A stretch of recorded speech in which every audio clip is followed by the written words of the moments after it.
All right, everyone. Hello and welcome to a very special edition of the Level 1 podcast. My guest today is the internet documentarian on YouTube, Joon the King. Joon, how are you today? I'm doing good, man. I'm ready for this podcast or whatever you got for me. Let's do it. Excellent. So, for the record, Joon has been doing documentaries on YouTube for quite some time. I've been actually watching his documentaries on YouTube probably between 2 and 3 years now. From various different people he covers. Usually people who are invested in a lot of internet drama and they have a reputation. And particularly the reason that Joon is on the show today is because he just did his biggest documentary all time, almost 4 whole hours, covering myself, Darkside Phil. And so, obviously, it's a pertinent time to have him on here on the show and to pick his brain a little bit about, his methodology, how he goes about doing his work, the documentary on me particularly and how it panned out and, the work that went into it. So Joon, I would like to ask you right up front, all right, Yeah. in regards to my documentary, like, how do you think it did? Because it's now been out for about, I'd say around like 11 days or something like that. And I think it has around like, I want to say like 725,000 views or something like that. Like, is that what you were hoping for with a documentary of this magnitude with the amount of work you put into it? I don't know yet because the way YouTube is treating it's very strange. It has a high click through rate. It has crazy like average view like retention. But with like video this long, I think I won't really be able to tell until like a year from now because it's so long and people keep returning to it. So it's hard to say, I guess. Yeah, and I'm going to say this. I honestly think YouTube cheated you out of some views because if you remember when you did the live premiere, you had 8,000 live viewers watching that thing. And it was only what, like an hour and a half in? And there was so much viewership on that, it crashed the system and you had to make it an on-demand video. And I'm wondering if it even attributed those early views to the video or if they just got erased somehow? Yeah, I don't even know what happened. I think it was because it was on Labor Day, and maybe the site was getting like extra too much for the service. I really don't know what happened, but if anything, I also have like a an ID claim from the WWE on it. So Oh, yeah, I know, but it's easy to really sort out. So if it keeps going like in a weird direction, I might just upload it as an actual upload. So that way it's like distance from the premiere and maybe YouTube might pick it up see it a bit differently. I really don't know. Like it is such a weird video. You know what I mean? I don't know why YouTube is treating it like so differently. right. And you had just started doing the live premieres recently, wasn't it? It was the Rich from Review Tech USA video that you did your first live premiere, and that one didn't have the issue. So you really don't have the data yet, I guess, to figure out what's really going on. So Yeah, I mean, yeah, like well that is my I guess a different solution to take. But right now, I think the video is doing like pretty decently. It's gonna surpass Review Tech USA maybe like a month from now. So it is on a good trajectory overall. that's great to hear because I listen, I knew when I've been following your stuff for years now, okay? And I keep watching and I'm like, he's covered Wings of Redemption, he's covered Boogie, he's covered this person, he's covered that person. And I've been saying this to my audience recently that when you're an internet personality and you put yourself in front of a camera every day, you're going to get your turn. You know what I mean? You're going to get your turn in the firing line. People are going to be talking about you. And I was always wondering in the back of my head, when is Joon going to do one of these things on me? Because I know it's coming, right? So I'm curious, what was your methodology in selecting me? Why did it take so long? Because I think a lot of people were wondering why, in 2024 was the right time for the DSP doc when you had done ones on Wings and Boogie and others in the past. Um, well, people wanted this video forever. Like for ever since I started making like videos about people, people have wanted a DSP video. But I was reluctant to do it just because I knew it would take a very, very, very long time, and it did. So I just kind of like bit the bullet, and I was like, you know what? I'm gonna do it just to get out of the way. And I guess here it is, right? That was pretty much the core of it. Was like, people want it, here it is. Right. Now, in regards to the documentary on me, it's definitely the longest piece of work you've ever done. It's 3 hours, 40 some minutes. It's incredibly intensive. Like, it goes through my early history before I was ever a YouTuber, all the way through the early days, mid course, and all the way up to almost present day. It stops about earlier on in 2024. Why did you decide to do such a long documentary, particularly on me, when your previous documentaries had always been much shorter than that? Well, I mean, it's your timeline, right? So it really reflects the time a person is notable. And let me reference, let's say, the like Wings documentary, right? Videos. Sure. Wings really, like, he has a really lengthy history, right? But he really only became like relevant in the, I guess, locale space in the past maybe 8 years. You have been causing a bit of mayhem since like 2003, 2001. So it was really because there was just so much stuff to cover, and people, like, people still wanted more. I guess, but yeah, it was just because there was so much stuff. Right.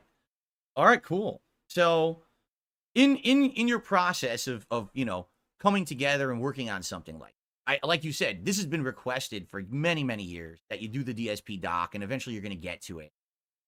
When you first, because we had actually, a lot of people may not know this, but I'm friendly with Joon. We've talked behind the scenes for a couple of years because I personally asked for his permission to react to some of his documentaries, which I didn't have to do. It's fair use, but it's the right thing to do. You be a gentleman, you ask someone, hey, can I use your work? And he always gave me permission to do so.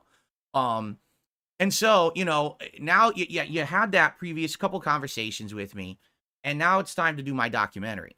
So I'm just curious, did you have any preconceived notions about me? Like, what did you know about me before you started working on the documentary?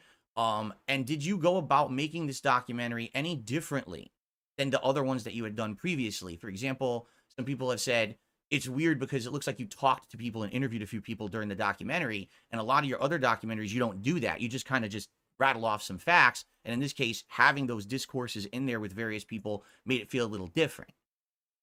Okay, so I approach like every video, like, I guess, a bit differently. Some I feel do require that different like approach, and typically if there's like a lot of like easily like accessible public information out there about someone, like that's really all I need. Like, why would I have to go out of my way to really interview someone unless I want to make it like that much more intense, extract that information. But the difference with you was, I believe you contacted me, and once you breached that barrier, I'm like, I can't reject this. It doesn't feel fair. So like, let's get you in on this. And because I'm talking to you, I feel like I have to talk to your opposition, and it kind of developed more and more into that. And there was also like a lot of like, I guess, investigative work about the WWE champions. So it's a lot of elements. Another piece was to, because it was so long, I'm like, why not even just go the extra step and get like a little bit more interviews here and there too. Gotcha. What I really liked, oh, people are saying June's audio is a little low. Oh, I can try to up that. Hold on, everybody. Sorry about that. Here we go. That's a little better. Um, what I liked was that this time you went all out. Like, in this documentary, you had all these graphics and things going on. Like, I really liked how you had the virtual me, the Phil show, and all that going on. You had the virtual ring. Like, you could tell that you went the extra mile, and you basically did a lot of production cost on that. And I think people like that. Like, if you're gonna go all out and you're gonna have people doing a 4-hour documentary and you expect them to sit there and watch, they don't just want to see a bunch of facts and drama. They want to also have some other things added. And the fact that you talked to some people outside of just, hey, here's what happened, but having those interviews, the fact that you had those graphics, I think definitely added to the quality overall of the documentary. Um, and people, I think, have received it pretty well. If anything, a lot of people have asked me, well, what do I think about the documentary? Okay, and I'll just give you my personal opinion. I think it's fair.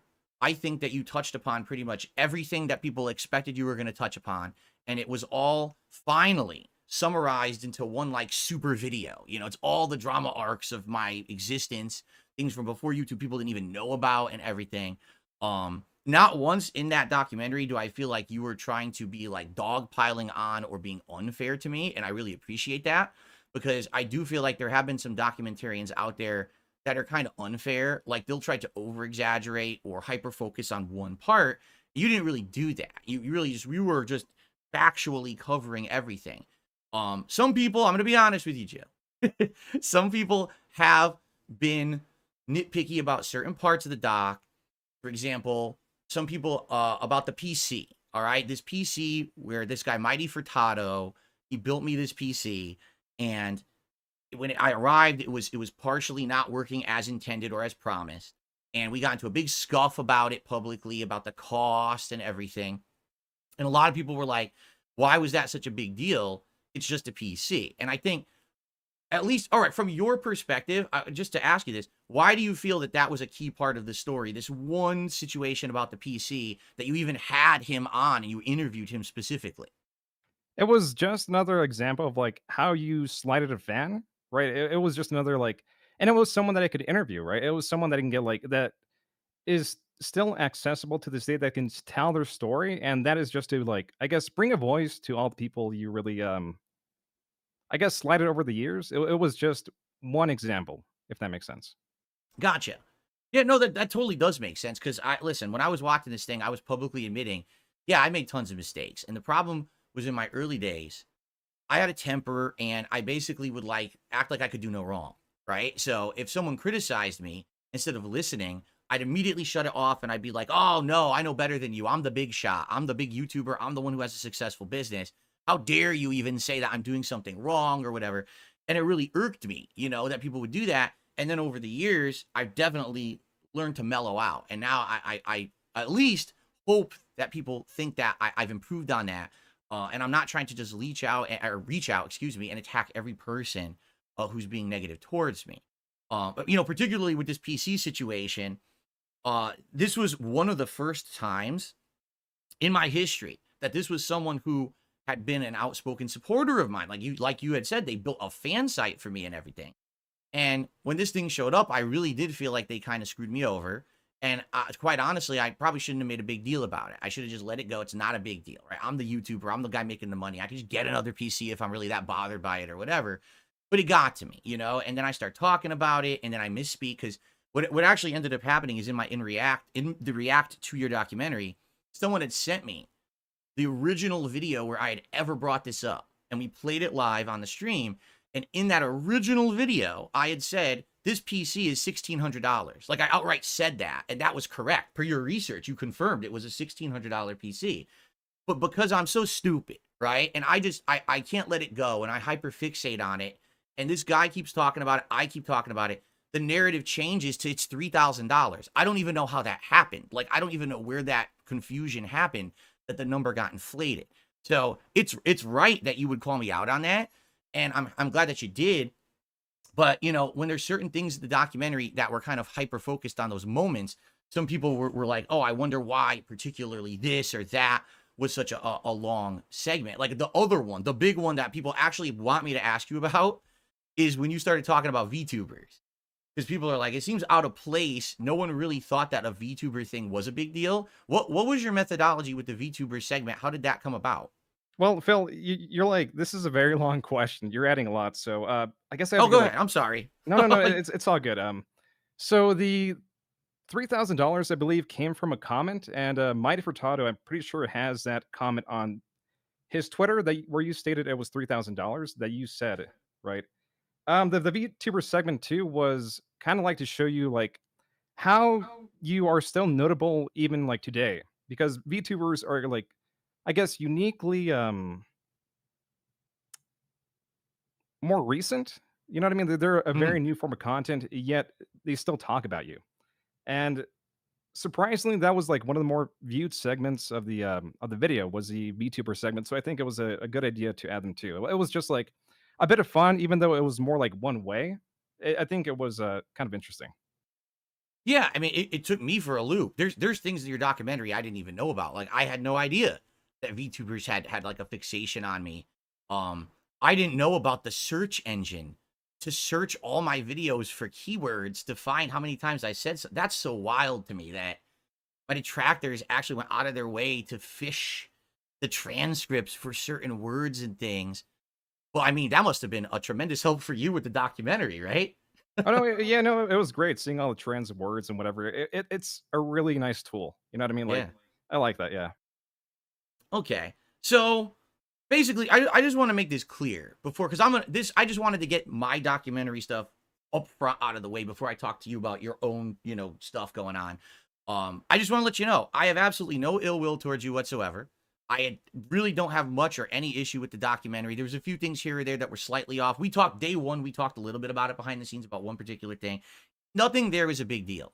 Everything there I was expecting, and quite frankly, since I knew this was coming, I was always planning to fess up to the WWE Champions account when I was live reacting to your documentary. I knew you were going to cover it so in depth that there was no way I was going to be able to lie about it and weasel my way out of it. You were going to pin me to the wall on that, right? So that's why I did it during the documentary. What are your thoughts on that? That the whole arc basically ends with me reacting and admitting it. I don't know, like the thing is with that is it was kind of like an open secret where everyone knew that you were that account, right? Pretty much everyone I talked to, it's like, oh yeah, like even I knew, like my personal belief was you were always like down from the rafters. So for you to admit it, I'm like, okay, well, at least things can move forward a bit and people can focus on something else. I think it's I guess cool for the arc, if that was your question. Right, right, right. Um, in a lot of ways, it was kind of almost cathartic for me to watch this thing because it allowed me to see all my problems and the things that I've done wrong and to fess up to them and apologize for them and to let my audience know, this isn't who I want to be. This is crazy. How many people can say they've had a 4-hour documentary made about them on the internet that at any moment you could open it up and see all the things you messed up in the last, 16 to 20 years of your life, right? But I feel like the way you did it, because the way you do your documentaries it's not malicious, and that's a good thing, I feel, and I respect you for that. There's other documentarians out there, they're literally going for the jugular. They're trying to make you look like more of a villain for drama purposes, and I don't think you did that. And I respect you for that. And also, I'll say this: I have an issue with documentarians who they'll do the doc, but then they want to create an endless feed of content, right? And I'm going to call someone out, and I don't know if you agree with this or not, and I'd like to have your opinion on it. So Turkey Tom did a documentary about me late last year, okay? And it was called 10 Years of Failure. And of course, I have issue with that title, whatever. That's not the problem. The problem was after it came out, he said he wanted to interview me. But come to find out, the whole thing was an attempt for him to get me on the Lalcow podcast. And he even said publicly, oh, this is a way to milk Phil for content and to keep milking him and getting more out of him. That I'm not cool with. What I I mean, Phil, I don't know like where to start. Like, I feel like that title is accurate too. What was incorrect about Tom's video? Oh, Like, nothing. I'm not even saying there's anything wrong with oh, this video at all. I'm saying the fact that his intention was to try to get my attention, to milk more content, and to basically turn me into a source of revenue. That's what he was basically saying he was trying to do, and that's what I wasn't cool with. Similar to side scrollers, where I had no issue with their original interview. It's the attempts to get tons of money and content out of someone after the fact when that was never really part of the upfront agreement. That's where I have issue with people. And I don't think that wasn't your attempt here with this documentary at all. well, I mean, I think it's fine. I mean, like, I don't know really where you're going with this because I feel you kind of do it the same. Like, you keep the drama rolling, and that's fine. That's like I think smart business. I Mhm. really just don't do that because I'm not like a personality. But I think on Tom's side, that if I was Tom, I would do the same. But I think even with like the crack stuff, right? You brought him back just to like insult him, and that is like drama too. You kept that kind of going the same way, if that makes sense. Oh, Craig? Is that what you just said? Yeah, yeah, yeah. I was on the show. No, to be honest, I didn't think that interview was going to go that way at all. Okay, I really didn't. I thought what was going to happen was I was going to apologize to him for lying on his show, and he was going to apologize for the follow up where he basically made a lot of money for my detractors, and we were going to be cool. And that's not what happened. I mean, what happened, right? I had no interest in insulting the guy or anything. I mean, he told me to go fuck myself in that interview when I was being cordial. I was just asking him questions, pressing him on some things I thought were unfair, and he's the one who escalated it first. Okay. But in your case, like you said, you're Yeah. not that kind of person who's going to be trying to escalate. You're not going to continuously make that content. I mean, at this point, you're probably on to the next 5 projects, right? Well, see, that's like the difference. I don't think like I don't see that as an issue to try to escalate. I think drama kind of keeps like the internet alive. I mean, you yourself are like getting more into like the drama sphere, which I think is good for your channel. And I Mhm. I also like I don't know, Phil. I just don't understand. You know what I mean? I think we kind of like see things a bit different here. Yeah, no, I agree with you, and that's fine. I don't think that we're ever going to see eye to eye on everything, right? But no, I just want to let you know I don't have any ill will towards you at all. I think it was a fair documentary. I think it actually helped me to grow, because I get to fess up the stuff that I had done, and you know, thank you for being fair, is what I want to say up front. Okay. Now, before we move on, because I'd like to ask you about, all kinds of stuff. Do you have anything you'd like to ask me, particularly about the documentary or my history or anything like that before we move on to other topics? I mean, the original plan was for me to like interview you, and my main thing for that was to get you like get the confession out for the WWE champions, but that has been fulfilled. So I feel like this is your podcast interview. You can lead it however you want. So just go ahead. All right, cool. So there you go. Guys, I give him a chance because people were saying, are you going to let him ask you questions? Hey, I opened the floor and he seems to be cool with it. All right. Okay. So here's a question for you. Why did you become an internet documentarian? Because I actually went pretty far back on your channel and I noticed that originally you had been doing different kinds of gameplay and stuff on there. And then all of a sudden you started doing the documentaries and they took off. So what actually created that change in methodology on the content you wanted to put out? So that was because I was making old school RuneScape content, some RuneScape 3 content, and there was this content creator that was going through his like entire drama, and I couldn't find out like what exactly was like going on with him. I was a big fan of like his content, right? And everyone was making like these just like videos like, oh, here's my opinion, here's this and that. I couldn't find anything like I guess definitive or like what his situation was. So I was like, you know what, let me tell a story because I was a fan. It should be easy. It was a 14-minute long video, I think. That blew up. I kept making RuneScape content. Then I was like, let me dip back into this space. So then I made one in Ice Poseidon. And I was like, okay, like I kind of enjoy making these kind of videos. They seem to be popular. I was like, yeah, that's kind of like how I got into where I am now. Gotcha. And so now, I mean, you've abandoned the gameplay stuff. You're just solely a internet documentarian.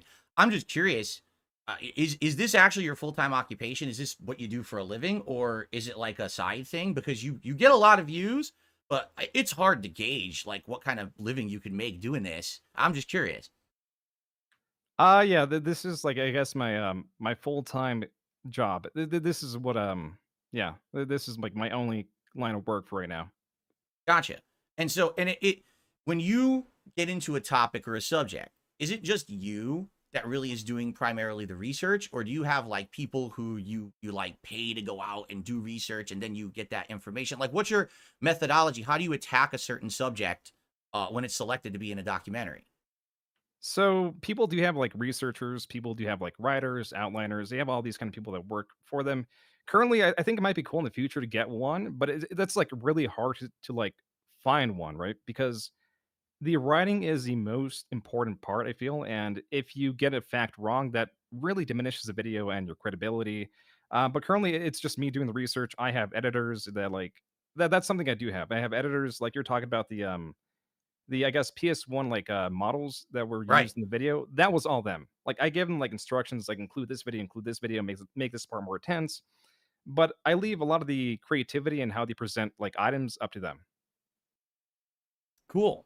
So you're doing most of the research. You're just handing that off to I'm doing editors it who are like yeah, I'm pretty much doing it all. Like they do like a little bit in the back end just to, like add additional like footage and stuff. But yeah, it's pretty much me. cool. And so right now, like how are you going about selecting your topics for a documentary? Like for example, for me, you said you had wanted to do it for many, many years.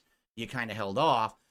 Is it based solely on your audience's interest? Do you have like interests and you interject that? Like I'm just curious, what would make you focus on a thing? Because some of your topics are like, okay, I get why he's doing this one now. It's hot. But then sometimes you'll do one that a person I like never heard of, and I'm just curious why you would select things at certain times. So I do a community like I asked through the community poll section or whatever through like YouTube, right? Right. And people give me like a general idea of who they want to see, and then like if it's really split, I'll do a poll. If there's someone like people really, really are vocal about, I'll be like, okay.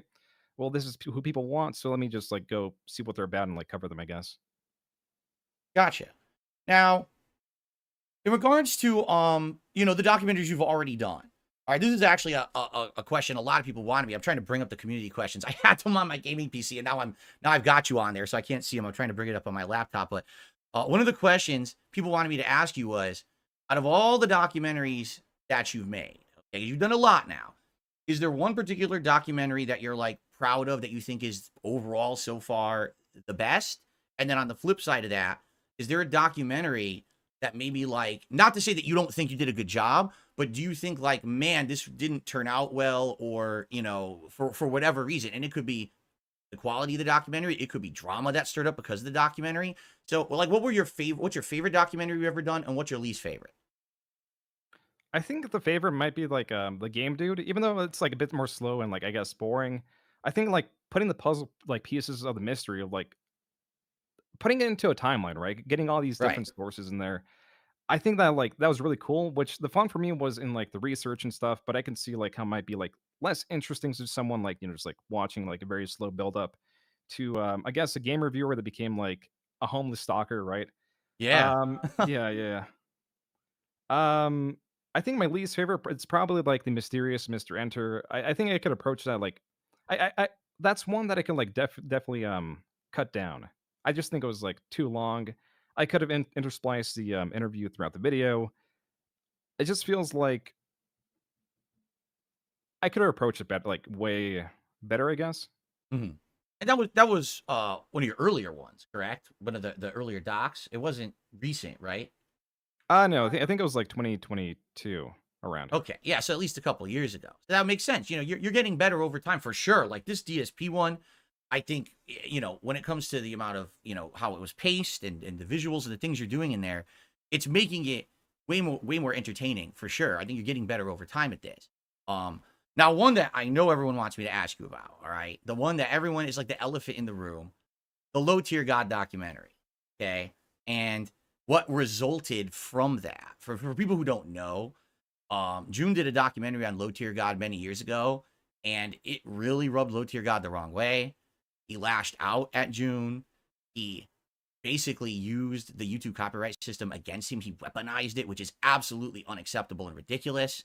Um, I'm just curious, what are your thoughts about that documentary? Would you have done it any differently today, knowing what you know now about that guy? And what was the repercussions of him doing that? Like I know you had to make like a panic video about it and everything. I wouldn't say it's a panic video. It was a video that like really covers the past 3 or 4 years of like the harassment, or I think it was two. I can't remember the exact amount. But the video, I think I would have changed some things. I think there might have been like some personal stuff that like I wanted to get like an overall picture of who this guy kind of was. But I don't know. I don't know what I really would have changed. Um, I don't know. Like so, I believe you also asked me about like the his reaction, right? Yeah, right. 'Cause I never would have thought someone would have done something like that. I've been hit with false copyright strikes and stuff over the years for the dumbest reasons. And to see someone weaponize the system like that's to me like the ultimate underhanded thing to do. Yeah, I mean, it is, but I think he's like a genuine, like evil, like psychopath. He has like this Wow. community of people who really, promote him and such. And I think he's an evil person, but I think he is also entertaining. So like, I guess he has that value online. I'm pretty much just like distance myself. Like, I'll probably never do another video on him again unless he like doxes someone, because if I do another video, it's gonna be clear. Like my bias would be too tangible, I guess, right? Because there is that feud. Well, right, and that's the thing with your documentaries. You are unbiased. You're coming in as an unbiased, person covering these people. And the fact that he lashed out maliciously with you, he abused the system, he doxed you, he did all this messed up stuff. How could you even cover him fairly in the future? I agree with you there. Like if you were to do one, it would have to be like a drama video as opposed to an actual like objective covering of what he was doing. So, I just, publicly, I've already said about this guy. I've been talking about him recently too in my content. This guy's unhinged. The stuff he does doesn't even make any logical sense. He doesn't even play the game right. Like if you're gonna be a drama guy on YouTube, you got to go back and forth. You got to play ball. He doesn't even do that. And I don't know. So anyway, that's just crazy to me that he did that to you. And I would just, that's something I would never even think of because someone made a documentary about me to hit them with false copyright strikes and then use that against them is like the most below the belt hit you could do. And the thing is, I don't think he knew it wasn't gonna like permanently hurt you. So why he even did it doesn't even make sense to me because it just makes him look worse. But feeding into what you just said, maybe his persona is he's a villain and that's what he feeds off of. So actually maybe he thinks it helped him to do something like that. I can't fathom, but I guess certain people have different wiring in their mind, I can't think of what other reason why he would have done that to you. Yeah, I mean, it is what it like. People are like just born different, I guess. You know what I mean? It's just that's the way the world is, man. Yeah, for Right? sure. All right. All right. What I like to do, because I actually have the questions up now, I have my audience submit lots of questions for you regarding various different things. Some are specific about my documentary, others are more general. And I'd like to pull some of them up here and see. Oh, here we go. This is actually a really good one to start. So this person says, question for June. How much of an influence does your initial impression on a subject of a documentary have on how you approach researching them? In this case, with DSP, did you have initial impressions and did that change the way that you went about making the documentary? It's pretty much impossible to not have like initial impressions just by like what you find, right? And like what you read and like what you're exposed to and like all that. And they didn't really change, I think. People do go extra, and some people do believe everything that's being said about someone. But like I think anyone could see through what might be true and what might not be. And I think, yeah, no, overall it kind of really did stay consistent, I guess. Excellent. Okay. Um, let's see. Here's one, and this is interesting because I don't think you've ever done this, but this question is if during the creation of a documentary, you were given the opportunity to meet someone, for example, Phil, in an in-person interview, would you? This is assuming that Phil agreed to it, it wasn't cost prohibitive, etc. Do you believe that a first-hand account from Phil would have maybe contributed to the narrative? Now, in some extent, you did do this. You asked me a few questions directly on the documentary, but you've never actually done like an in-person interview. Would you ever think that would add something? Yeah, like that adds a tremendous amount. So that what that does is it takes someone out of like their comfort zone, right? You can't run away really from an in-person interview. I mean, you can walk away, but it gives more control to the person recording, right? Like there's more to examine, right? Like, and that kind of like goes back to the Mike Klum thing. Do you think you'll like restart that, right? Will you go ever reach out to him again to like reinvigorate the project? Yeah, a lot of people have asked me that question. And at the time that Mike Klum was interested in doing this documentary about me, he had just come off doing the Boogie documentary. And we all saw that. And we knew that that was a certain kind of vibe where it was like, look at this guy, he's miserable life and all the things that he's going through. And I made it very clear to Mike. I said, if we do this documentary, I don't want it to be that vibe. It has to be a completely different kind of a vibe because that's not me. Like, I'm not a woe is me guy. It's not a pity party documentary. And he was totally on board for that, 100%.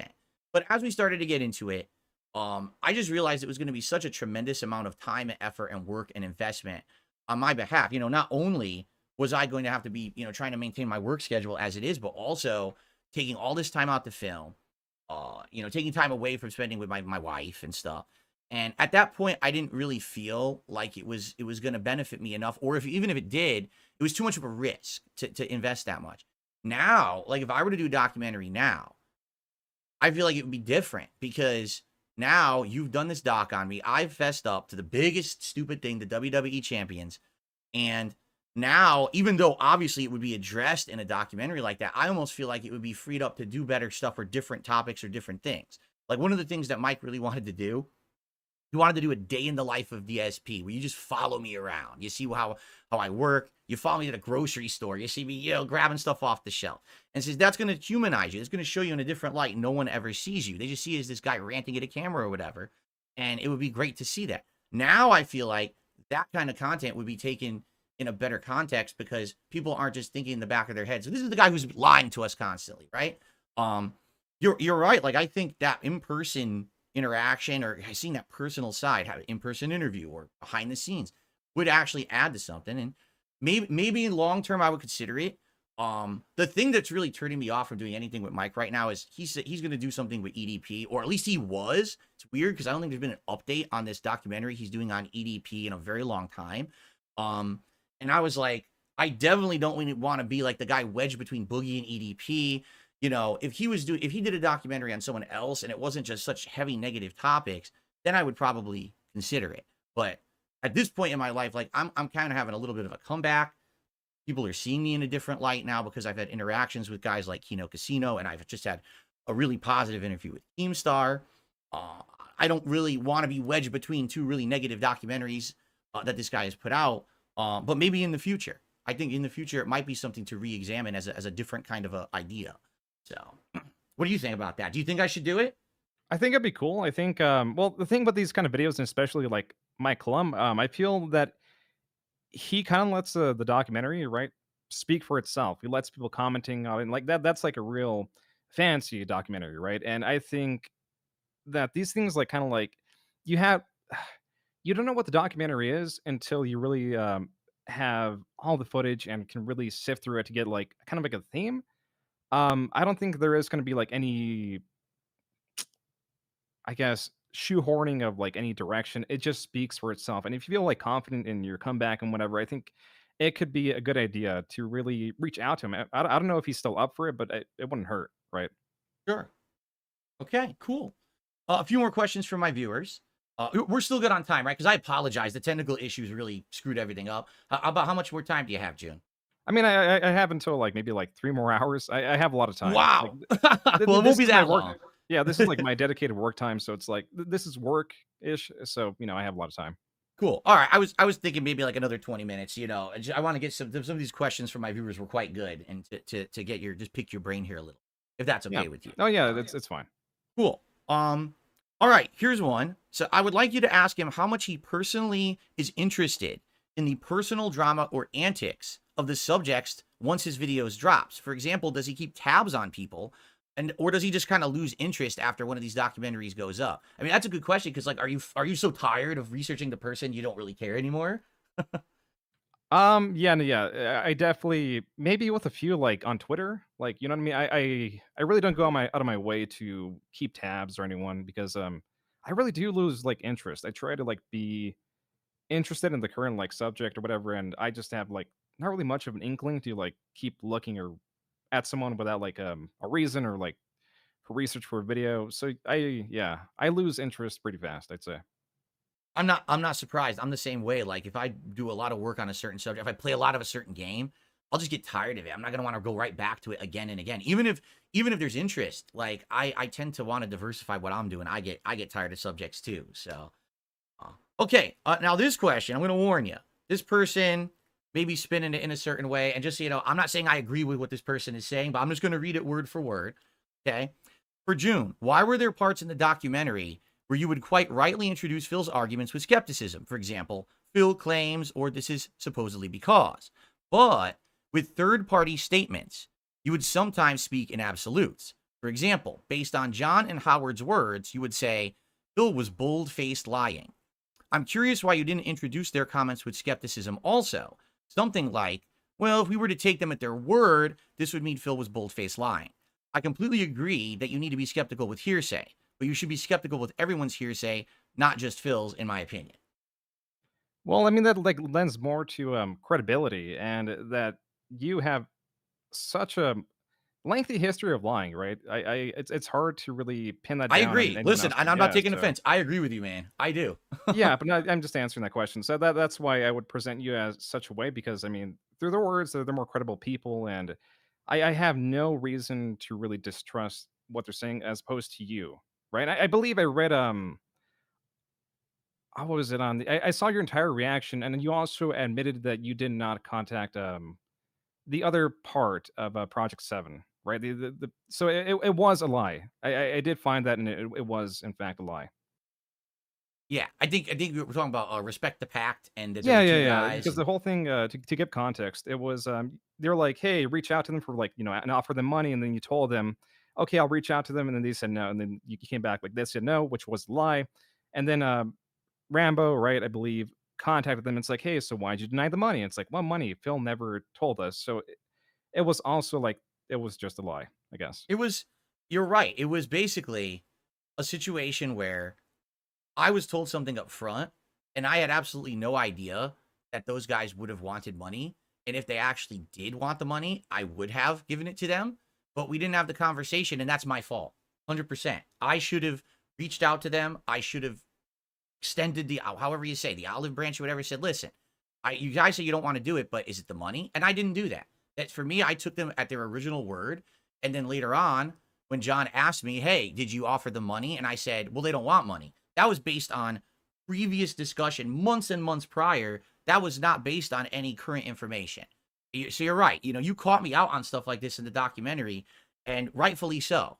That's the kind of stuff that need to get better at. And I've said this publicly now. Moving forward, if I ever do anything like Project 7 or anything like that ever again, even if it's with like close personal friends, I'm working up a contract up front. That way, there's no misconceptions about who wants what out of it. We all get what we want out of it. And that way, no one comes out at the end as being, feeling like they were misused or mistreated or not offered a fair shake. So, okay, fair enough. And I think that was a good answer. Here's a question. Apparently, well, I know for a fact there were 2 thumbnails for my documentary, okay? And one thumbnail showed a whole bunch of people, like this big cast of characters who I had involved with over the years.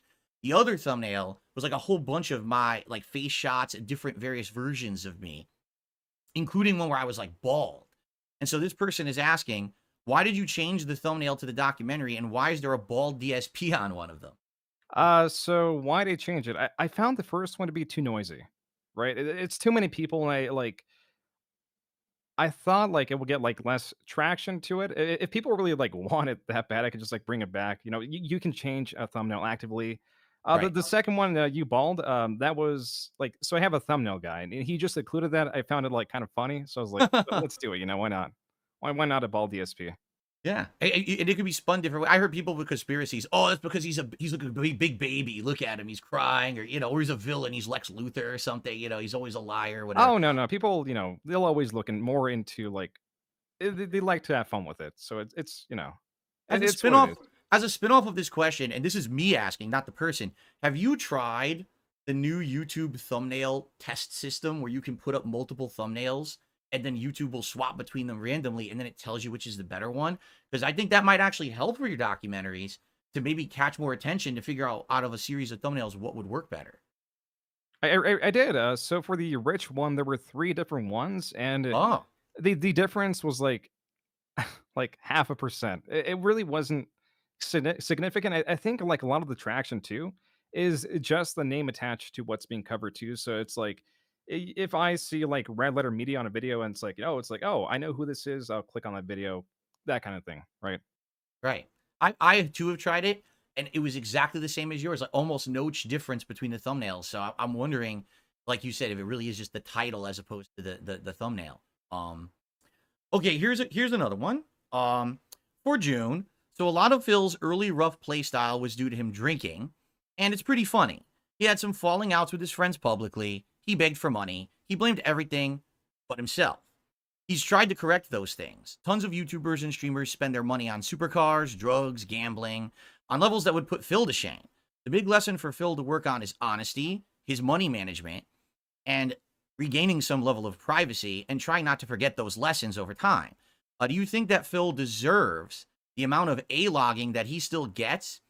And do you think that he still deserves to be on the lolcow list? Have the detractors become worse than Phil at this point? So this is all just like, I guess, my opinion. I've never been a fan of like, I guess, the a logging. Like really going out of your way to do something like crazy or whatever. But that's I guess it does bring up some entertainment. I don't know, right?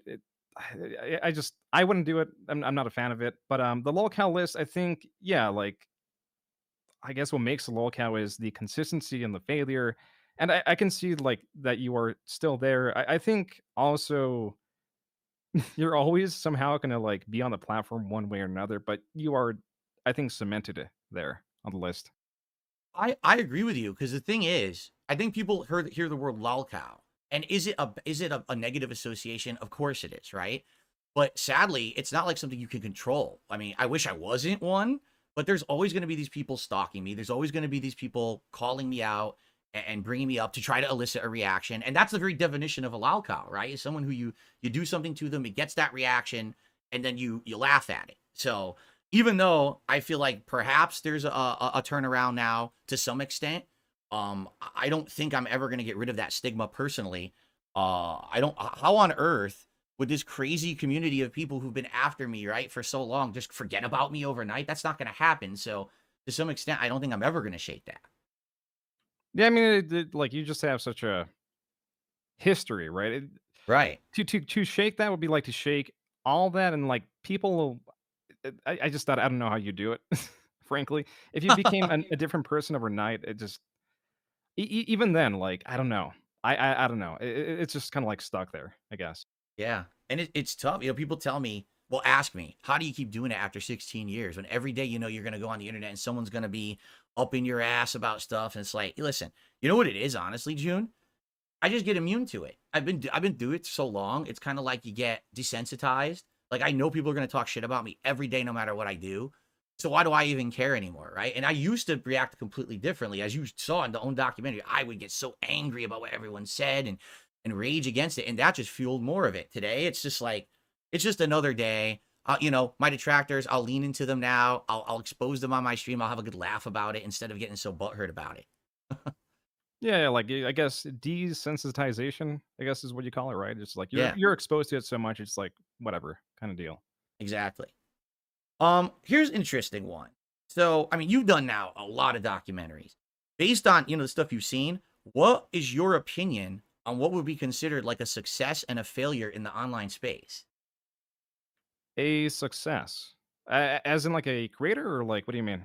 That's a good question. Like, I don't know. Like, I guess what I would say is you've covered so many people. Do you feel like some of these people are successes? Do you feel like they're all failures because of the things that you've covered in the docs? You know what I mean? Like, what's your criteria of judging if someone's, I guess, winning at life or if they're failing? Oh, well, I mean, like that just goes into like your own personal beliefs and my personal beliefs, and I think that is like a bit of control. So, if like just going off my personal stuff, I think Jake Paul is an example of a success, right? I think he does what he wants. He has a lot of money. I'm sure like he's close to his family. People may not like him, but I don't think it bothers him too much because again, he is in control and he's like free, right? I think like the reverse would be someone who is stuck, right? Who cannot really do much outside of like content creations. I don't know. There's definitely a lot, Phil. There's definitely a lot. Do you think I'm stuck? I think you like it there. You like being stuck. You know what I mean? Like, Well, I love what I do. I absolutely love this is the best job I ever had. Even with all the shit that I go through every day, dude, this is the best job I've ever had. I'm my own boss. I make my own schedule. I love video games. I love hanging out with people. So even though you could say I'm stuck in a good place. It's not like I'm stuck and I hate what I do and I'm miserable doing it. Like I've been telling people, and a lot of people don't believe me, my life today is so much better than it used to be. Like I have a loving wife, a great family, and personal life behind the scenes. I love my job. So why wouldn't I, not let this shit get to me? I'm not, why I have so many things to be positive and happy about. I'm not going to let all that toxic shit get to me. But I think what happens is a lot of people look at other creators and say, that guy looks like he's stuck, like he's miserable. He doesn't want to turn on that camera today, but he knows this is the only way he can make a buck.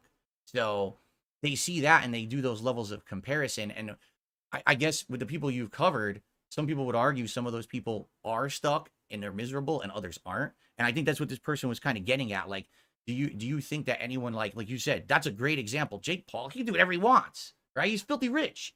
He's immune to anything. You could say the guy's the biggest scumbag on the planet. Do you think he cares? He just rolls over another $1 million in bed. So it's not a big deal. But there's other people who get endlessly stuck in this cycle of I gotta go on camera today, I gotta make another buck.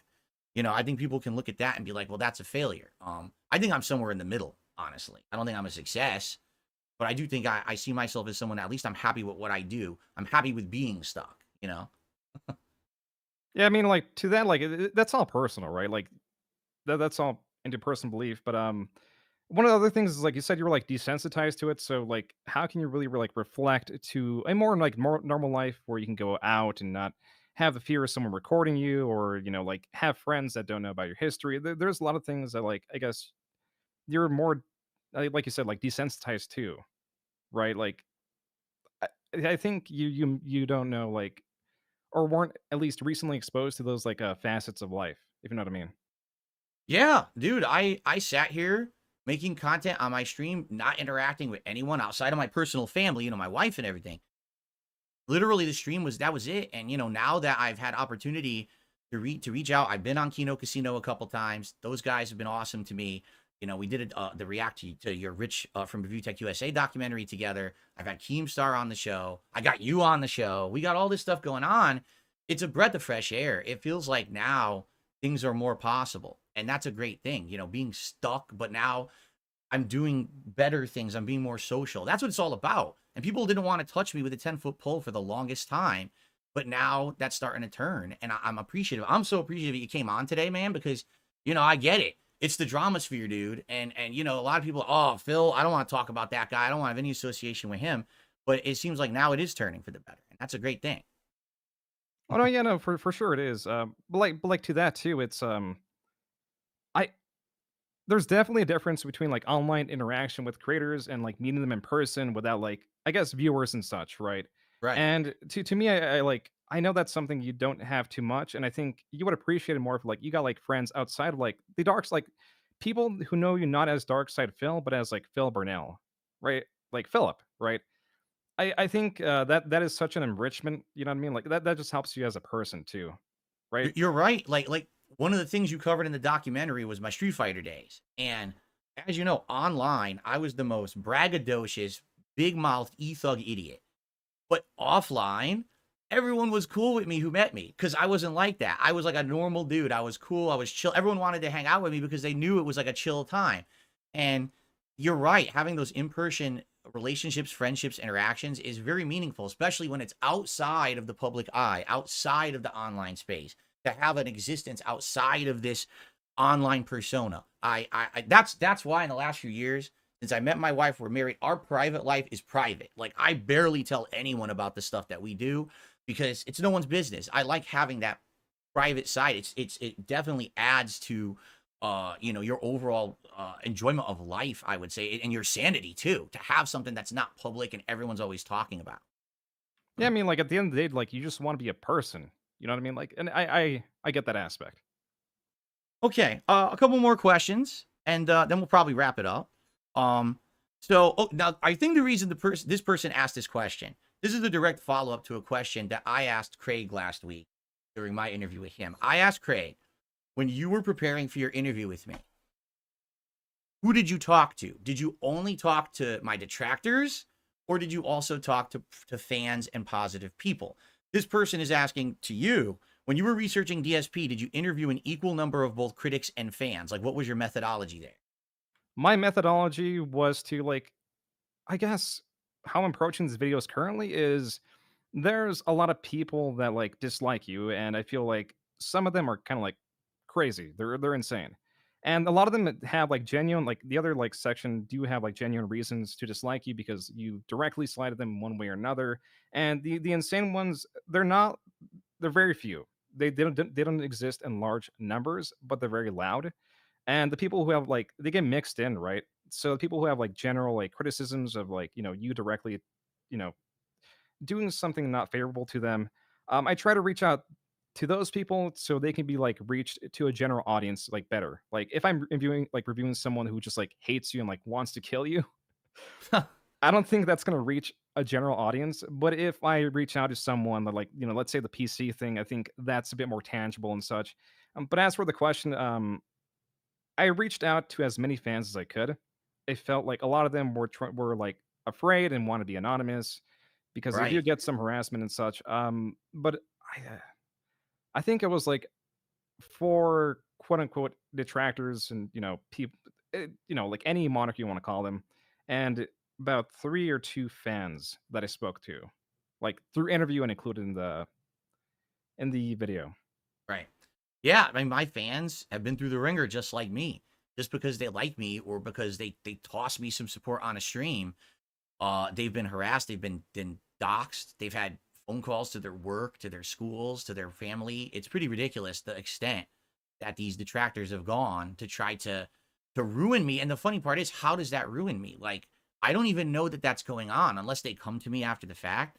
So I'm not shocked to hear that my fans were actually legitimately afraid of speaking up. Like, they don't want to put themselves into the line of fire and the eye of these people in any capacity. And same thing that I said to Craig last week. Like, of course, Craig, no one stepped up to say that they wanted to talk about me positively because, you know, they don't want to be attacked. It's always going to be the negative and toxic person who wants to speak out first. Like, that's the nature of the game, drama, right? And you have to understand that. At least in this case, I've said this publicly, I feel like because you spoke to me on certain issues, not to say that you believed all my answers, right? Because some of them I was outright lying to you about the WWE Champions thing and shit, but you spoke directly to me. You did make an effort to talk to fans who were willing. And I think that puts that documentary in a much different light as opposed to someone who literally just talked to detractors and regurgitated the same memes. I think that's respectable. I do. So.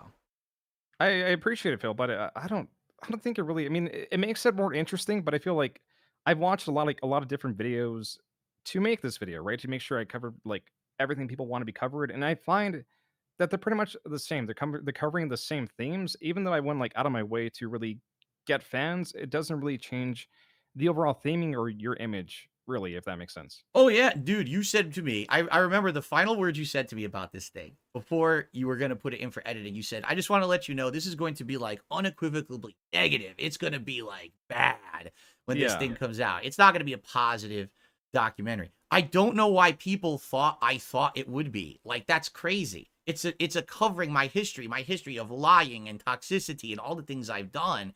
Why on earth some people thought like you were going to, like, as they say, glaze me, I have no idea. Like, that was never the intention. You were trying to do the most comprehensive documentary. I mean, yeah, like but that's just how it is. I think in your space, like, you know, throughout the lies, people get like a bit like unsure about like anything in here. They tend to come up with like conspiracies, and when those get like proven like true over time, it's hard to like build trust even with those around like just speaking to you, right? So I can like kind of see why it's there, because it's definitely not as strong in some of the other communities I guess I've looked at. But like your community compared to others is definitely like a lot less harassive compared to like, let's say, Wings too. Yeah, I've heard that. I've heard that he's basically got like the worst anyone. That's sad because watching the documentaries you made on him, quite honestly, has he made mistakes? Yes. Does he keep making the same mistakes? Yeah. I still don't think it warrants the levels that these people go and the crazy stuff that they do. Yeah, he's one of the people, like, of all the whole Lalcow thing. I legit feel that Wings is like a good guy that just keeps kind of stumbling. And one day I really hope he lands firm and can stand for himself and not make the same mistakes, because I actually feel like genuinely he deserves like success and a life away from the levels of harassment that he's gotten. I think it's unfortunate that somehow he got the hyper focus of the worst of the worst. I mean, yeah, he could be funny and whatever, and also like a jerk at times. But I think like his biggest what is it, hurdle is he is probably like the least intelligent, so he doesn't really know what he's doing until like later, until he's like, oh, and then he defends it because he doesn't know how to like, I guess, speak. You know what I mean? So yeah, like in some ways, I'm like, damn, dude, this guy has it hard. But Yeah, yeah, like, you yeah. know, that's a good point you just made. I don't think anything he's ever done was like outright malicious, right? Like, he's not a malicious guy. He's not trying to do me harmful things. He just does things. Oops, and he didn't realize what he did, and now you're, like you said, he has to try to save face after the fact. So, and that's a lot different from people who outright are doing something wrong over and over, and they know they're doing it. They know it's malicious and wrong, and they keep doing that same action. So, I think that's a good observation. Well, I mean, Wings has been malicious in the past. There's definitely been moments where he's gone like overboard and such. I believe there's a call where he was like doxing, like he expressed to Keemstar that he had Keemstar's docs and was threatening him. Like he has had those moments too. Like you know what I mean? Like there are times where Wings goes a bit, he goes crazy, I guess. All right, I just got a couple more questions, and then we'll probably wrap up here. Um, how is June able to stay so impartial towards the people that he makes documentaries on when it seems like some of them do pretty awful things, and then he has to go through all of their history? I guess impartial, like, so the thing with like bias and partiality, whatever. I don't know if I really am. I think people perceive that a lot. I guess I said in the past, but the more I've been doing this, the more I realize my own biases. I guess I try to be fair, and the thing is with this, when my presentation style is, I think if you present someone in the most fair light, right, and then the best way you kind of like can, like getting all the counter arguments really there, well, as much as you can, right, that can be the strongest piece for or against them whenever you try to just find the truth, right? Because let's say, like in your situation, right? If I was a different person, I could literally just make up lies about you. Because people would be more so willing to believe it. Right, And you could be like, no, they're lies, blah, blah. And I could just retort with like, well, he has no credibility, this and that.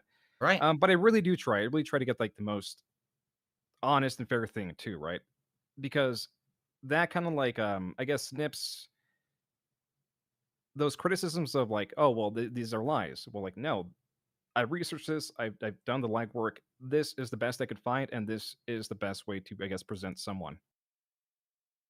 Gotcha. Okay.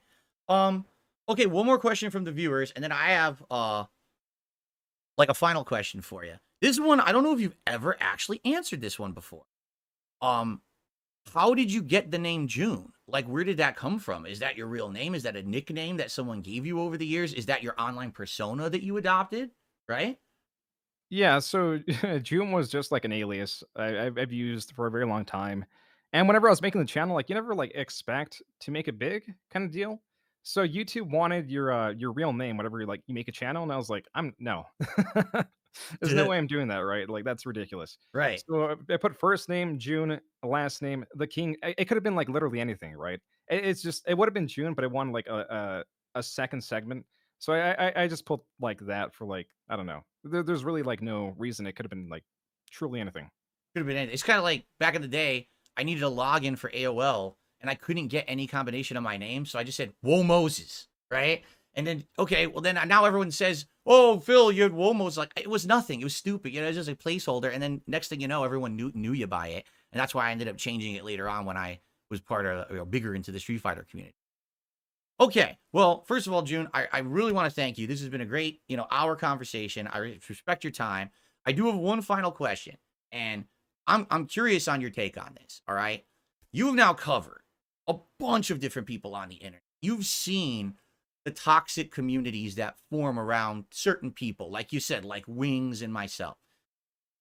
Do you think there is potential someday? And I'm not saying you, but do you think there's potential someday that someone could flip this and actually do a documentary on the worst detractors and their communities? And would that have potential to be something that could blow up?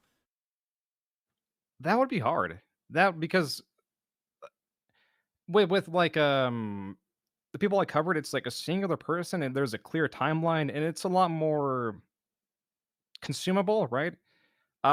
Detractors are a broad field. So like are we talking about like viewers? You know what I mean? Like are we talking about like just people who type in the chats? Because like I don't think anyone cares about those people. But if you're Right. talking about like the more like intense ones that like really go crazy, Yeah, I would say that I don't know. we're talking about people on kiwi farms who are doxing people. We're talking about the people who are making a living with these detractor channels. Just a couple off the top of my head. Duty streams, or Memology 101, who literally take my videos every day and make toxic content out of it. Because some people say to me, these people, when you analyze them, in reality, are bigger lol cows than the people that they fixate on and make money on by making these videos. And I don't really know because I don't spend time micro analyzing these people, but I just find it fascinating that people in a lot of ways might say the people who are focusing on the lol cows and making this content about them, in some cases, may actually be the bigger lol cows. And is there potential there in the future to maybe analyze that? I think there is some, but the draw of the average person is they want to be entertained. They want a clear cut story about like, especially like an internet figure or someone of like more prominence or like who really blew up and like you would be focusing on such a like marginalized of the marginalized, right? Yeah. Such a unique kind of person that doesn't really represent anyone, and then like these more like intense people also kind of like bounce around. So it would be like really difficult, and I just I don't really currently see that. I guess there is just also the level of intensity would be like more comfortable than I think. Like how do I say this? People online, right? Let's say you, Wings, Boogie, right? You guys are funny and entertaining in your own way, right? But someone online who does like really crazy stuff might not be as consumable to the average person. It might be more so too disturbing, and maybe the average person doesn't want to see that, which also affects the market. So currently, I don't really see that, if you know what I mean. No, I get you. I thought about it, and I'm like, that it would be such an endeavor, like as arduous as it must have been to get enough for a 4-hour documentary about me. Like it would be like really like grasping at straws to try to get enough information, first of all, about these people, and then to formulate. Like I would think the only way it could even be done, like you couldn't even do a video on one. Maybe it would have to be like a documentary of like, here's the cornucopia of the worst detractors of this person and what they've done. It would have to be like this super video to put it all together to try to retain interest. Because you're right. I think on the surface level, these people aren't that interesting. They're just kind of pathetic, a lot of them, the way that they act. It's a difference between you make fun of someone in a chat or you laugh, or you're literally trying to ruin someone's life. And by the way, you're getting money on that because you're monetizing the video at the same time. Um, but yeah, I agree with you there that I don't think that there would be enough at this point unless there was like really intense research done and maybe like a super video. So Well, I mean, I don't know. It's just there's so many aspects to it, but I don't really know of any like intense ones that really like monetize their videos, or really like that's the thing. If you're gonna like be doing like, let's say, sending the police at your residence, right? You're not gonna be online or easily accessible or really have that much of a history.